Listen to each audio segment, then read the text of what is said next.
बिस्मिल्लाहिर्रहमानिर्रहीम। दोस्तों, आज एक आपको ज़हानत का वाक़या सुनाता हूँ। पुराने ज़माने में एक बादशाह था। उसकी हुकूमत बड़ी मुस्तहकम थी, राया भी अमन व अमान से रहती थी कि एक दिन इस बादशाह के दरबार में एक रकासा आ गई और अपना फ़न दिखाने की इजाज़त मांगी।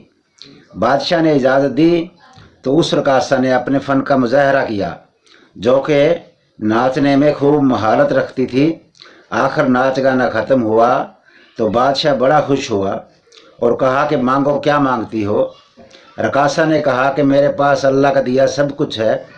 बादशाह ने 2 बार और तीसरी बार कहा कि मांगो, क्या मांगती हो। रकासा ने कहा कि बादशाह सलामत, जो मैं मांगूंगी तुम नहीं दे सकते। बादशाह ने कहा कि ऐसी बात तो मैंने कभी सुनी नहीं, मैं आखिर बादशाह हूँ, मांगो क्या मांगती हो। आखिर रकासा ने कहा कि बादशाह सलामत, मुझे 3 वचन दे दें और जिस पर आप हमेशा कायम रहेंगे। और कहा कि मेरा मुतालबा ये है कि मैं आपके तख्त पर लैट्रिन करूँगी। ये सुनते ही सारे दरबार पर सख्तातारी हो गया। खुद बादशाह भी हैरान और परेशान हो गया कि ये क्या मांगा है। सारे वज़ीर मुशीर परेशान। आखिर मशवरा करके कहा कि आप कल आना, तुम्हारा मुतालबा पूरा करूँगा।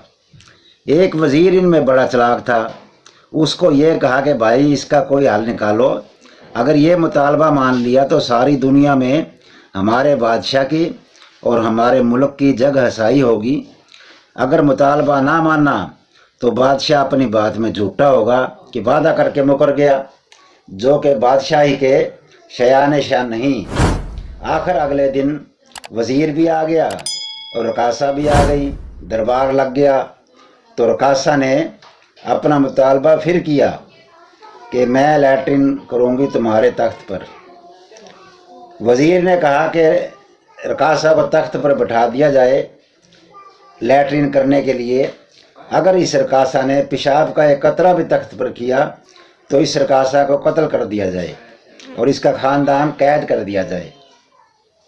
ये बात सुनते ही रकासा के तो होश उड़ गए, क्योंकि लैट्रिन के साथ पेशाब आना तो कुदरती अमल है। वो फ़ौरन अपने मुतालबे से दस्तबरदार हो गई और मुआफ़ी मांगने लगी।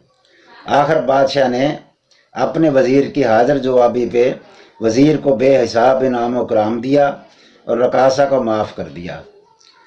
तो हर बात का कोई ना कोई जवाब होता है और हाज़िर जवाबी ही असल में वज़ीरों का शेवा थी, जिसके लिए वो मशहूर हुआ करते थे।